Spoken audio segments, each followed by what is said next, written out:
Hi everyone, this is the next chapter in the Marrow Thieves. We are at the chapter called The Four Winds. We just finished the Plague of Madness. So if you could, when you do the exit ticket, answer this question in the Plague of Madness chapter during class, what did you feel or learn about yourself after Meg's discussion on survival? So he kind of shared that we're all just trying to survive. Was there anything new you learned about yourself or anything you felt? Do you agree? Do you disagree with that point of view? And then there's one question for today when we read the Four Winds. What did you notice about the group as they explored the Four Winds? And now you know the Four Winds is a place. So let's get started. We're going to do this chapter in pieces. So this is the first part. The Four Winds. We headed northwest up towards the shallows of James Bay, where the whales used to migrate before they packed up and headed down to Australia for good. After the Indians left, the industries and businesses in and around their territories closed up too. Small-time fisheries, hunting camps, tourist traps. After that, the big ones started to fall. Large-scale resorts, fly-in luxury cottages, and wilderness getaways for stressed businessmen and their foreign investors. In light of the wars and the rush to adapt and survive, no one really cared about tourism, gross domestic profit, or low-level jobs for rurally located folks, though they cared enough to kick everyone out when the former employees tried to bunk down in the once plush rooms and make use of the supplies and heat. So I'm going to pause there for a minute. What really surprises me is that they didn't share these resources. They have nice, warm places, but they're not letting anyone in. So it sounds like these places are just closed. So I think the author wants me to know in this world, there's not a lot of sharing, which is sad because if they did, it might end up better for all of them in general. They fenced these places off, boarded them up, and some even hired security firms to walk around the perimeter and make sure no one was looking to survive on corporate-sponsored vacancy. This is where we were now, up against the high fences surrounding Four Winds Resort, according to the faux marble sign, at the end of the weed-cracked driveway on the other side. 10, maybe 12 feet, Cheeboy was eyeing the top of the fence, razor wire edging, electric charge mechanism. I doubt they're still electrified. That would mean the generator still worked. Meg sounded more hopeful than he looked. Only one way to find out, I suppose. Meg put his pack sack on the ground, pulled the sash off his forehead, and let his bedroll drop behind his feet. He spit into his palms and rubbed them together. Okay. He took a deep breath and squared his shoulders. I saw what he meant to do when he nudged his bedroll out of the way and took a few steps back, shaking out his arms and rolling his head on the stem of his neck. Oh no! Rose hissed like a recoiling snake, her hand reaching to cover Riri's eyes. In anticipation of Meg's dance, an electric jig, sizzling like a piece of frying meat. So, pausing here, what's challenging me, surprising me, what I'm feeling as I read is that Meg is either really brave or really crazy, because it sounds like he's about to run an electric fence to see if it works or not. And I'm thinking, like, can't you just get a stick and see if that works? But we'll find out what happens now. I saw it in Cheeboy's face, the way he suddenly looked young. I saw it in Minerva's eyes before they snapped shut behind wrinkles clenched like fat fists. I felt it in my own pulse. Meg was too important to lose. We couldn't manage without him, and yet here he was, about to take a run at a potentially electrified fence so that we could be sheltered and fed for another night. I locked my eyes on Rose, on that bowed cord of vein and muscles that curved from her earlobe down her neck to her collarbone, and took a quick step to the right and forward. Before Meg could start his run, before I could lose my nerve, I reached out and took 2 chain links in my fingers. I felt the electricity enter my hand, shoot up my arm, and land like a ball of hornets in my aorta. I swear I did. But it was just adrenaline, because there were no sparks, no smell of barbecue pork, no blindness. There was just that stream of breath and blood and tension rolling from Rose's ear down under the collar of her faded parka. So I'm wondering if the author wants me to know here, because that's one of our BHH questions. Does she want me to understand that he really likes her? Did he do this to show off in front of Rose? Or does he really think, like he said, that Meg is too important to lose? So did he do it for Rose, or did he do it for the group? I'm not sure. I think the author's trying to give me hints, though. We're good. I wanted to sound more confident, bigger, with more nonchalant swagger. Instead, it sounded like the squeak of a 16-year-old boy who had to check with the back of his left hand that he just hadn't wet himself. I released the lynx and pushed my shaking hand through my hair to give it somewhere to hide. Cheeboy slapped me on the shoulder before he leapt onto the fence with a Pendleton blanket, thrown across and back of his neck like a towel. He clambered to the top. Minerva clapped and smiled, watching him go like a tall Cree monkey. The stress smothered away from her opened eyes. Cheeboy tossed the Pendleton over the razor wire at the top and scrambled over. He walked his way down about 8 feet and then dropped the rest of the way, with just the smothered crunch of gravel to mark his arrival. Wob herded the group over to the huge front gates. They waited there as Cheeboy carefully snapped the glass window in the guard booth and slid it out of its frame. He slipped his long body through the square hole to search out a key or some kind of mechanism that would allow the others in without having to climb. No one is more important to anyone else, French. No one is more important than anyone else. It was Meg, still standing a few steps back. No one should be sacrificed for anyone else. I tried to laugh it off, shrugging and starting a stream of "no big deal" sentiments, but he refused to allow it. "I'm not joking, boy." He held my gaze until the smile disappeared from my face and my cheeks began to burn. Only then did he bend to gather up his things and walk over to the rest of the group by the front gates. If they had heard, no one let on.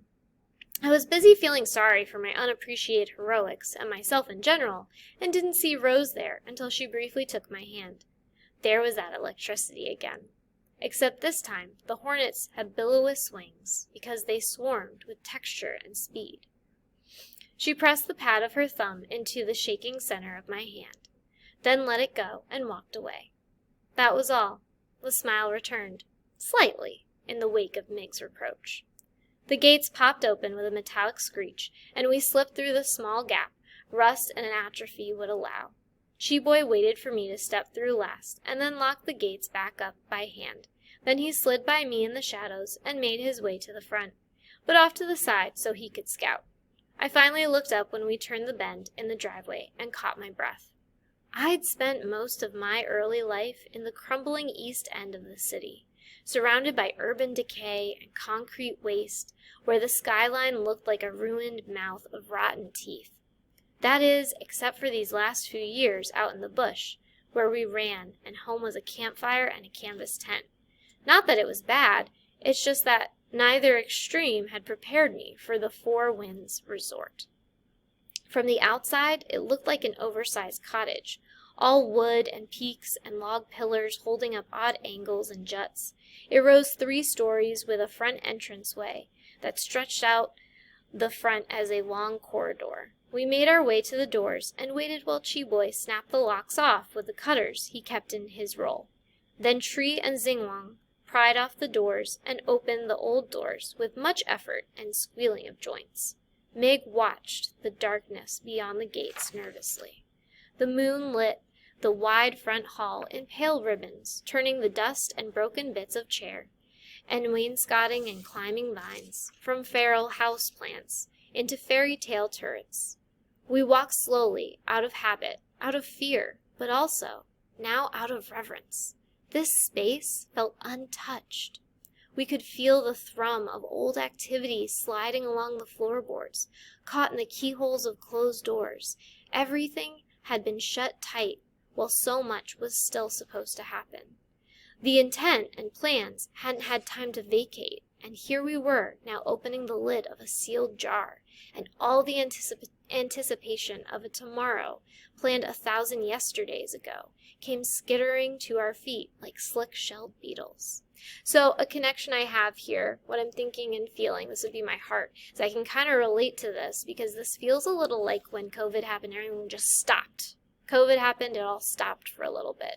And I'm guessing that people hoped it would go back to normal. For us, things have kind of gone back to normal. But for them, in this dystopian world, it is not going back to normal. So I'm glad we're here in reality where things are a lot more normal and okay. The lower windows were all bordered up on either side of the hallway, done professionally with sheets of reinforced plywood, backed with crossed 2x4s. But the skylight arching out over the hallway above showed us the night through glass opaque with greasy animal prints, and bird poop, and weather. Still, there were stars, and we passed down the hall 2x2 like visiting dignitaries underneath them. At the end of the hallway was a dark hole. The glass ceiling and boarded-up walls ended, and whatever lay ahead was covered in silence and blackness. We gathered at the dark opening, waiting to know what to do. Once our eyes adjusted, we could make out lighter rectangles of gray on the far extremes of the space. That's where Meg and Chi-Boy went, to the lighter patches in the unknown. I kept my eyes to the right and saw Meg's hands suddenly dark on the gray. He pulled back what I understood then to be drapes, and swatches of sky diluted the dark with soft moonlight. He passed by a stone mantel set in the wall, and repeated the same on the other side. Across the room, Chi-Boy also found floor-length windows on either side of a stone-mantled fireplace. We took in the room quickly, at first to scan for danger, and then with more care to see everything we could in this space that was not forest or dilapidated barn. Dilapidated meaning run down. "Do you think the fireplaces still work?" Wal was almost happy, which was a strange tone coming from her serious face. Meg shook his head. "Doesn't matter. We can't use them. Fire comes with smoke, and this isn't a low campfire. Those chimneys would push smoke up past the tree line pretty quickly." The curves of her shoulders slumped, but she said nothing in return. "But we can light up all these candles here." He touched a cream-colored pillar nearly the circumference of Riri on the mantel. There were more alongside, in various heights and widths. There were even more on the low, round table in front of the fireplace. "What are these?" It was Slopper. He ran his hand along a sheet-covered lump. There were 2 of them, one on either side of the table. "Here!" Chi-Boy yanked the edge of the sheet, and a long, sage-hued sofa appeared. Slopper looked skeptical until Chi-Boy sat on it, tested the springs by bouncing a bit, and then lay down with an exaggerated sigh, folding his hands behind his head. Sloper ran around the table and pulled the sheet off the second one, getting tangled pretty good in the folds, and coughing from dust. With Riri's help, he was freed, and the pair bounced and giggled on the sofa's match set. Meg and Wab were lighting the candles, and the room became lighter and smaller, the space more defined. After so much time in the wide open, I was pleased to be contained. I sat on the edge of a couch and watched this new place illuminate. The walls were cedar, and the floors covered with carpet in a pattern of autumn leaves caught in a circular wind. Behind us, to the left of the entrance from the glass hallway, was a counter. There was an open space behind it, and wooden plaque hanging on the back wall with letters burned in. Front desk. I walked over and around the counter and slid in behind. There was a telephone on the wall, the old kind with the curly cord attached. I picked it up, and its weight shocked me. I couldn't put it to my ear, the motion too foreign, so I placed it gently back in its metal cradle. A stack of impossibly thick yellow books, the edge curling up like fiddleheads, were piled on the floor, leaning up against the wall. I crouched behind the counter and inspected a half wall of cubbyholes. In one was a shallow box of pens, monogrammed, with the same logo we'd seen on the sign outside the building. In another was a collection of little clips and fasteners of various sizes. In a half-dozen others were papers, some writing, some sealed, some with lines, and different colors. In a bottom hole was a 6-pack of bottled water. I grabbed that and slid it above me on the counter. "Woohoo! Water!" I heard stomping as Riri and Slopper bounded over to retrieve the precious find. Then the reproach of the others, warning them not to open it yet, to wait, to ration. I laughed to myself, imagining Slopper's cheeks hanging in disappointment. Beside the cubbies were a very long, very narrow drawer, as tall as the counter was set into, and only wide enough to accommodate a coin-size handle. "What's this?" I gave it a good yank, And then we'll pause there. Part 2, you can click on the next video. Thanks guys, see you in part 2.